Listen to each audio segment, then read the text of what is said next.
Hi guys, so this is going to be your basic introduction to Shakespeare because you guys are going to be reading Romeo and Juliet pretty soon in the Spanister, so I'm going to introduce you guys to all that.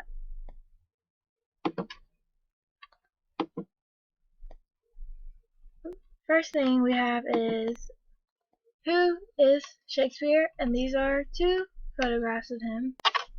So we're going to learn about who he is first. And right now, there's going to be some literary devices that you need to know before you read Romeo and Juliet, just so you can get a better understanding of the play while you read it. So, my advice is to pause the video right now and write down some of these things so you know what they are. If you don't know them already, write them down right now and get a definition. Okay, so now that you have definitions of the words that you didn't know, I'm going to maybe give you a couple examples so it can make better sense if you don't understand them. A pun is just a play on words. I'm sure you guys are familiar with puns. An allusion is just a reference back to something. So you can say, he is as powerful as Zeus. That will be referring back to the Greek god.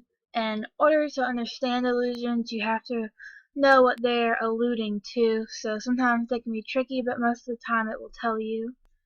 A metaphor, a comparison without using like or as. It's similar to a simile, but without using like or as. So a metaphor would be, her eyes are ocean blue.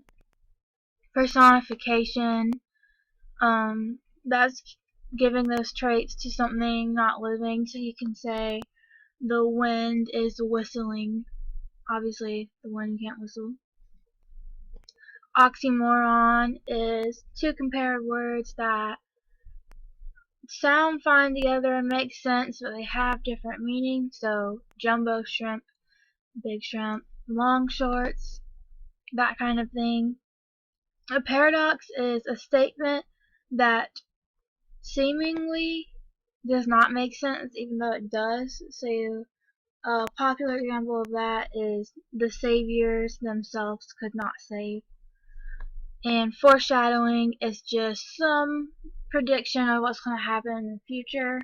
If it's stormy outside and it was a cold, rainy night, you already are in the mood that something bad's going to happen. If it's springtime and the sun is shining, you can pretty much assume that maybe good things are going to happen.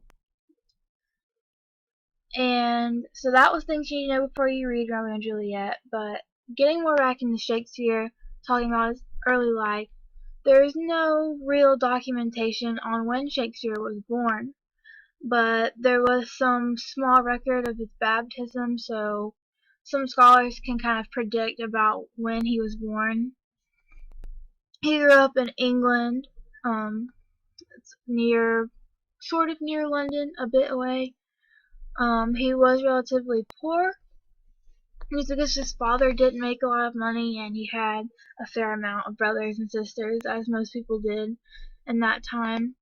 And as Shakespeare was growing up, there's no documentation of where he went to school, where he went to college, and if there's no documentation that he went to school or that he went to college, that makes it hard for people to believe that he was the actual author of these plays.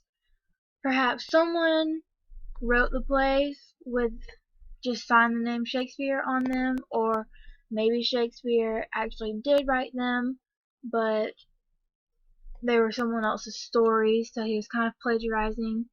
But for this case, we're just going to assume that Shakespeare was real, did go to college, and did write his own plays. He was 18 when he married a woman named Anne Hathaway, who he was crazily obsessed with, and they had a wedding 6 months after their wedding. She gave birth, so it's safe to assume that she was pregnant, and that's what caused them to get married. that's just talking about some of their children. You can read along there if you want. And so, as he's getting a bit older, he moves to London to work for a theater. And this actually parallels to today's time period where people move to Hollywood because they want to be an actor, so they'll get some small job at the studio, or they'll move to New York City because they want to be on Broadway. So Shakespeare was just doing that. He moved to London so he could work for a theater and slowly work his way up. And after just not even 20 years, he wrote around 15 plays, and if you have when you see his play, you'll know that they are long and they are very in-depth, so that's actually a lot of work, and I think he ends up writing 30-something plays throughout his lifetime, so he writes a good bit, and he gets a business ship, basically, with other people. I'm gonna move my face so you can read periodically, so don't be alarmed. So he gets a business trip with other people and he gets into the theater business and he ends up building his own theater called the Globe Theater. That picture is at the top right corner right here. So he built that, and talking about theater, what was it like during the Shakespearean time period, and it was very different from a typical Broadway play that you would see today.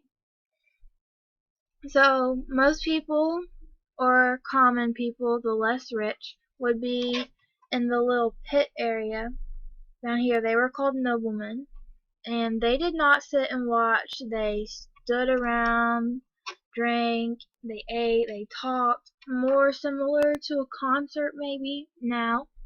And they were not quiet during the play. That was not known for a sign of respect at that time. And up here in the balconies, you can see the rich people. You can probably imagine them having their food catered to them, all that kind of thing. And the people in the pit were extremely rowdy. They would cheer when something good happened, boo when someone came on stage they didn't like, and they would actually throw things at the actors. They were in open arenas, so that means it was, as you can see, that sky up there. So plays were performed in the afternoon because that's when they had the most daylight coming through, since the plays were long and they did last several hours. There was no set on stage, so a set on the stage is just like props, like things in the background for you to see where they are. They didn't have much of that, so when you read Shakespeare, you'll see he begins each act or scene with a little couple sentences on what was going on and where they were. So he might say, "Here they are in Venice. It's 8 o'clock at night." So that's why there was actually no need for it. And the characters had heavy costumes. This is because there were no female actresses at this time. They felt that was not very ladylike. And so for the kissing scenes, there would be males kissing males, and to play the women's, they would actually get younger men, like early teenagers, because they hadn't hit puberty yet, and their voices were still more high pitched, like a female. So that's how they got around that. And I'm just going to briefly discuss what happens in Romeo and Juliet so you guys can get some sort of background. So, there's a boy named Romeo, and he says he is so obsessed and so in love with this girl, and her name is Rosalina, and they're at this party, and then at the same party, he sees another girl named Juliet, and he's like, no, that's the girl that I'm obsessed with, that's the girl that I love. So he ends up talking to her. A day later, they get married, so things are moving pretty fast for them. And this is not very good because their parents do not want them to be together because Juliet has already been set up in this pre-marriage sort of situation, so they've already arranged her marriage. And so when I was age in 4 years ago, whenever it was, I was reading this play in Miss Spanish's class, and I was like, man, her parents are gonna have so much say in who she's gonna marry. That is so unfair. If she really loves Romeo, then they should just let them be married. And I was like, wow, her parents are so uncool and all this stuff. Actually, when I go back and read the play now, I can see that the person they arranged Juliet to marry was actually really nice for her, and they would have definitely been a better match than Romeo. So you can see the story of sort of a teenage angst, a rebellion against parents' wishes, that sort of thing. And the reason that they don't want to get married is because there's a long, long bad history between the families. They do not get along. And we'll talk more about that in a second. So let's go into, is Romeo and Juliet actually realistic, or did Shakespeare just make this up? Yes, it is based off of a true story, and while these plays were going on, people already knew how it was going to end because it was just one of those stories everyone grew up knowing. So, it is based off a true story, and Shakespeare doesn't change that much, but he does add in a few minor characters, and you can pause this right here and see everything else that Shakespeare has written if some things are accurate, and you'll actually see a wide range between some of his plays that are actually very accurate and some of them that are a bit of a spin on how they actually happened. So back to the family feud. It's mostly between the Montagues, which is going to be on Romeo's side, and the Capulets, which is on Juliet's side, and their family feud is what drives the entire conflict of this whole play. It's what pushes every event to happen. And Shakespeare is known for this and doing this. I read Othello this year in my class, and that play was also driven by a family feud. So that's something common you'll see in other Shakespearean plays.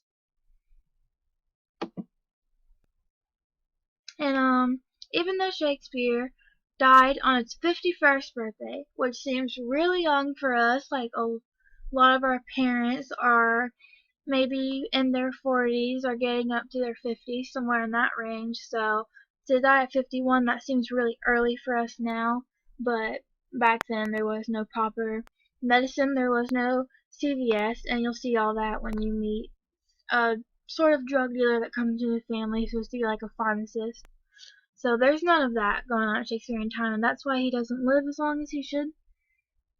And so even though Shakespeare died a very long time ago, he is still well remembered because he left such a great legacy, and you can see all the examples that I have of this, and there's so much more. I think there's actually 55 references to Romeo and Juliet in modern, more pop culture things, but you can see Fault in Our Stars. They were star-crossed lovers. A lot of you guys read that or saw the movie. You know that.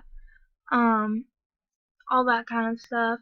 And The Lion King too is based off of Romeo and Juliet. If you know The Lion King first one, it's based off of Hamlet, Shakespeare's another play by Shakespeare. So Disney's actually pretty good about incorporating Shakespearean references. And as you'll read more Shakespearean plays, you'll actually see them.